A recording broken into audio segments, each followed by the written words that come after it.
മനുഷ്യ ഇതിപ്പോൾ ആദ്യമായല്ല. ഇപ്പോൾ BJP ഇത്തരം കാര്യങ്ങൾ ചെയ്യില്ല എന്ന് പറയുമ്പോൾ തന്നെ ഉദാഹരിക്കാൻ കുറേയേറെ സംഭവങ്ങളുണ്ട് എന്നുള്ളതാണ്. ഇപ്പോൾ നമുക്ക് ഏറ്റവും തൊട്ടടുത്ത് ഓർമ്മയുള്ളത് ജിഗ്നേഷ് മേവാനി പോയിടത്ത് ഇതുപോലെ തന്നെ BJP പ്രവർത്തകർ പോയി അവിടെ ഈ ശുദ്ധികലശവും പരിപാടികളും ഒക്കെ നടത്തി. അതുപോലെ മുമ്പ് ഇത് പല സംഭവങ്ങൾ ആ നിലയ്ക്ക് നമുക്ക് എടുത്തു പറയാൻ പറ്റുന്ന സംഭവങ്ങളുണ്ട്. ഇതിനെ എങ്ങനെയാണ് കാണുന്നത്? ഇതിനകത്ത് ഒരു കാര്യം എന്താണെന്ന് വെച്ചാൽ നമ്മുടെ രാജ്യത്തെ ഏറ്റവും മുതിർന്ന നേതാക്കളിൽ ഒരാൾ, മുതിർന്ന നേതാവ് എന്ന് പറയാവുന്ന ഒരാളാണല്ലോ മല്ലികാർജ്ജുൻ ഖാർഗെ. നമ്മുടെ രാജ്യം 10-70 കൊല്ലക്കാലം ഭരിച്ച അതായത് മുത്തശ്ശി പാർട്ടി എന്നൊക്കെ പറയുന്ന നമ്മുടെ രാജ്യത്തിൻ്റെ രൂപീകരണത്തിൽ തന്നെ ഏറ്റവും സുപ്രധാനമായ പങ്കുവഹിച്ച ഇന്ത്യൻ നാഷണൽ കോൺഗ്രസിൻ്റെ ഇപ്പോഴത്തെ അധ്യക്ഷൻ ആണല്ലോ അദ്ദേഹം. ഏറ്റവും ഉന്നതമായ പദവിയിലിരിക്കുന്ന ഒരു ഏറ്റവും പ്രധാനപ്പെട്ട നേതാവ്. പ്രായം കൊണ്ടാണെങ്കിലും രാഷ്ട്രീയ പദവി, ഈ പാർട്ടിയുടെ ഒരു ഗൗരവം കൊണ്ടാണെങ്കിലും ഒക്കെ ഏറ്റവും സുപ്രധാനി, പ്രത്യേകമായിട്ട് പറയേണ്ടതില്ല. ആ ആളെയാണ് ഇങ്ങനെ അപമാനിച്ചിരിക്കുന്നത്.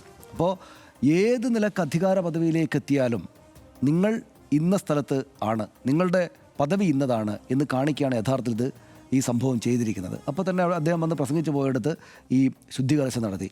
ശ്രീരാം സേന എന്നോ മറ്റോ ആണ് അവരുടെ പേര് പറയുന്നത്.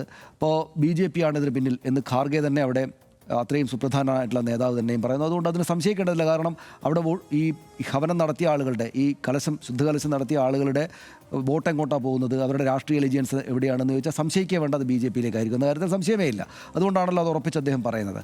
ഇതിനൊരു പ്രശ്നം എന്ന് വെച്ചാൽ നമ്മൾ കാണുമ്പോൾ പാർലമെൻറ്റിൽ JP നദ്ദ അദ്ദേഹത്തിനാകാവുന്ന ഏറ്റവും നല്ല വാക്കുകളാൽ അതിനെ തള്ളിക്കളയാണ്. ഞങ്ങളിതിൻ്റെ ആളുകളല്ല, ഞങ്ങളിതിനെ സബ്സ്ക്രൈബ് ചെയ്യുന്നില്ല എന്ന് അദ്ദേഹം പറയുന്നു. പിന്നെ BJP ശരിയാണ്, BJP ഇപ്പോൾ പ്രധാനമന്ത്രിയാണെങ്കിലും അമിത്ഷാ ആണെങ്കിലും ഒക്കെ ഈ അഭിപ്രായം തന്നെ പറയൂ. കാരണം മല്ലികാർജ്ജുൻ ഖാർഗെ അവിടെ ബഹുമാനിക്കപ്പെടുന്ന നേതാവാണ്. രാഷ്ട്രീയമായിട്ട് എതിരഭിപ്രായങ്ങളുടെ, രാഷ്ട്രീയമായിട്ട് പരിഹാസവും തള്ളിക്കളയിലൊക്കെ ഉണ്ടാകും. പക്ഷേ അദ്ദേഹത്തെ പോലൊരു നേതാവിനോട് ഇങ്ങനെ ചെയ്യുന്നതൊന്നും ഒരു തരത്തിലും ഈ പറഞ്ഞ നേതാക്കൾ ആരും അനുകൂലിക്കുന്നതാകില്ല. പക്ഷേ ആ രാഷ്ട്രീയ പാർട്ടിയുടെ, രാഷ്ട്രീയ നേതാക്കളുടെ പാർലമെൻറ്റിനകത്തും അവരുടെ ഗരിമയ്ക്കനുസരിച്ചും വ്യക്തികളെ നേരിട്ടറിയാവുന്നതുകൊണ്ടും അവരുടെ നിലപാട് അങ്ങനെ ആയിരിക്കുമ്പോൾ തന്നെയും JP നദ്ദയും നരേന്ദ്രമോദിയും അമിത്ഷായും ഒക്കെയുള്ള ആളുകൾ വളരെ ആധുനികമായുള്ള നിലപാടുകൾ ഇക്കാര്യത്തിൽ ഈ സമൂഹത്തിന് അധിഷ്ഠിതമായിട്ടുള്ള നിലപാടുകൾ എടുക്കുമ്പോൾ തന്നെയും ആ പാർട്ടിയുടെ ആന്തരികമായിട്ടുള്ള ഒരു ആന്തരിക സംഗതിയായിട്ട് ഇത് അതിനകത്ത് കിടക്കുന്നുണ്ടെന്ന കാര്യത്തിൽ സംശയമില്ല എന്ന് എതിർപക്ഷത്തുള്ള ആളുകൾ പറയും. അതിന് ഒരുപാട് ഉദാഹരണങ്ങളുണ്ട്. ഇപ്പം നമ്മളിത് കാണുമ്പോൾ കഴിഞ്ഞ ദിവസം ബ്രിട്ടാസിനെതിരെ ലുങ്കിവാല നടത്തിയ പരാമർശം ഇത് തന്നെയാണ്, ആത്യന്തികമായിട്ട് ഇത് തന്നെയാണ്. അതായത് ഞങ്ങൾ കുറച്ച് കൂടിയ മനുഷ്യരാണ്, നിങ്ങൾ കുറഞ്ഞ മനുഷ്യരാണ്. എന്നാൽ ഈ മേൽത്തട്ട് കീഴ്ത്തട്ട് മനോഭാവമാണ്. അതായത് ഞങ്ങൾ കൂടിയ മനുഷ്യരാണ്, ജാതിയാലും മറ്റും കൂടിയ ഉയർന്ന മനുഷ്യരാണ്, നിങ്ങൾ കുറഞ്ഞ മനുഷ്യരാണ് എന്ന് കേരളത്തോടും ലുങ്കിവാലകളായിട്ടുള്ള ആളുകളോടും പറയുകയായിരുന്നു സുഷ്മിതാ ദേവ് എന്ന് പറയുന്ന MP ചെയ്തതെങ്കിൽ ഇവിടെ ശ്രീരാം സേനക്കാരെന്ന് വിളിക്കുന്ന BJPക്കാർ ചെയ്തു അത് തന്നെയാണ്. അതായത് ഞങ്ങൾ ഉയർന്ന ആളുകളാണ്, നിങ്ങൾ ദളിതരാണ്, നിങ്ങൾ താഴ്ന്ന ആളുകളാണ് എന്ന് പറയുകയാണ് ചെയ്തിരിക്കുന്നത്. ഇത് ഇപ്പോൾ ഒരു MP അല്ലേ സുഷ്മിതാ ദേവ്, ഇത് ആ പാർട്ടിയുടെ അകത്തുള്ള ആന്തരികമായിട്ടുള്ള, അതായത് മനുഷ്യർക്ക് തട്ട് വ്യത്യാസമുണ്ട് എന്ന് ആ പാർട്ടിക്കകത്തെ ബഹുഭൂരിപക്ഷ ആളുകളും വിചാരിക്കുന്നു. അല്ലെങ്കിൽ ആ പാർട്ടിയുടെ പ്രത്യയശാസ്ത്രം അതിലേക്ക് അവരെ പ്രേരിപ്പിക്കുന്നതാണ്. അല്ലെങ്കിൽ അത്തരം ഗുരുതരമായിട്ടുള്ള ഈ ആധുനിക കാലത്ത് രോഗാവസ്ഥ എന്ന് പോലും പറയാവുന്ന ഈ മേൽത്തട്ട് താഴ്ത്തട്ട് ഈ മനസ്സുള്ള ആളുകൾക്ക് ചെന്ന് ചേരാവുന്ന പ്രത്യയശാസ്ത്രമുള്ളത് BJP ആണ് എന്ന് വരികയാണല്ലോ ചെയ്യുന്നത്. പക്ഷേ എന്താണ്, JP നദ്ദയും പ്രധാനമന്ത്രി നരേന്ദ്രമോദിയും ആഭ്യന്തരമന്ത്രി അമിത്ഷായും ഒക്കെ സഭയിൽ വന്ന് സംസാരിക്കുമ്പോൾ അവർ പ്രതിനിധീകരിക്കുന്നത് ഈ മനോഭാവത്തെ അല്ല.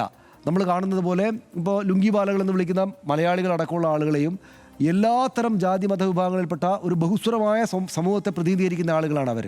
അപ്പോൾ അവിടെ നിന്ന് അവർക്ക് ആധുനികമായുള്ള നിലപാട് തന്നെ എടുക്കേണ്ടതായിട്ട് വരും. ഇപ്പോൾ പ്രധാനമന്ത്രിയാണെങ്കിലും JP നദ്ദ ആണെങ്കിലും വിദേശ രാജ്യങ്ങളിൽ ഉൾപ്പെടെ ഉറ്റുനോക്കപ്പെടുന്ന നേതാക്കളാണ്. അവർ ഈ തരം നിലപാടുകളുടെ കൂടെ സബ്സ്ക്രൈബ് ചെയ്ത് നിൽക്കാൻ അവർക്ക് പറ്റില്ല.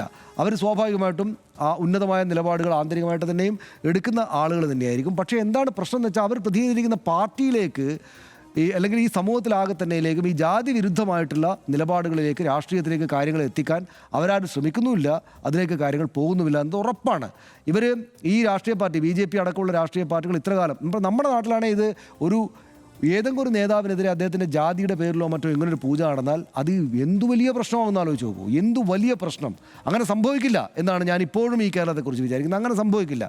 ഉണ്ടെങ്കിൽ അത് വലിയ രാഷ്ട്രീയ പ്രശ്നമായിട്ട് മാറും.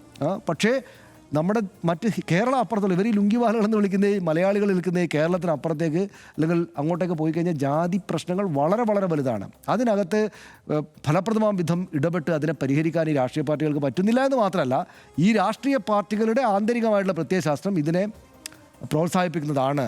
അത് ആധുനികമായിട്ടുള്ള പാർലമെൻറ്റിനകത്തേക്ക് എല്ലാവരെയും പ്രതിനിധീകരിക്കേണ്ട സ്ഥലത്തേക്ക് അധികാര പദവികളിലേക്ക് എത്തുമ്പോൾ അവർക്ക് ആധുനികമായ നിലപാടുകൾ സ്വീകരിക്കേണ്ടി വരികയും അവരുടെ കോർ ഐഡിയോളജിയുള്ള സ്ഥലത്തേക്ക് പോകുമ്പോഴേക്ക് അവർ അതിൻ്റെ ആളുകളായിട്ട് മാറുകയും ചെയ്യുന്ന ഒരുതരം വൈരുദ്ധ്യം അതിനകത്തുണ്ട്. അങ്ങനെ സമൂഹത്തിനകത്ത് ഇറങ്ങി ഇടപെട്ട് ജാതിയെയും ഇത്തരം സംഗതികളെയും നിഷ്കാസനം ചെയ്യാനും ആ ചെയ്ത ആളുകൾക്കെതിരെ കുറ്റം ആണെന്ന് കണ്ട് അവരെ ശിക്ഷാ നടപടികൾക്ക് വിധേയമാക്കാനും പറ്റാത്ത വിധമാണ് ഈ കാര്യങ്ങൾ കിടക്കുന്നതെന്ന് വേണം മനസ്സിലാക്കാമെന്നാണ് എനിക്ക് തോന്നുന്നത്. അതുകൊണ്ടാണ് MP-മാർ ലുങ്കിവാല എന്ന് വിളിക്കുന്നതും ഇങ്ങനെ പരസ്യമായിട്ട് വീഡിയോ ഷൂട്ട് ചെയ്തിട്ട് ഇത്രയും പ്രധാനപ്പെട്ട ഒരു നേതാവിനെതിരെ ഇങ്ങനെ നിന്ദ്യമായിട്ടുള്ള കാര്യം ചെയ്യാനൊക്കെ ആളുകൾക്ക് തോന്നുന്നത്, അല്ലേ?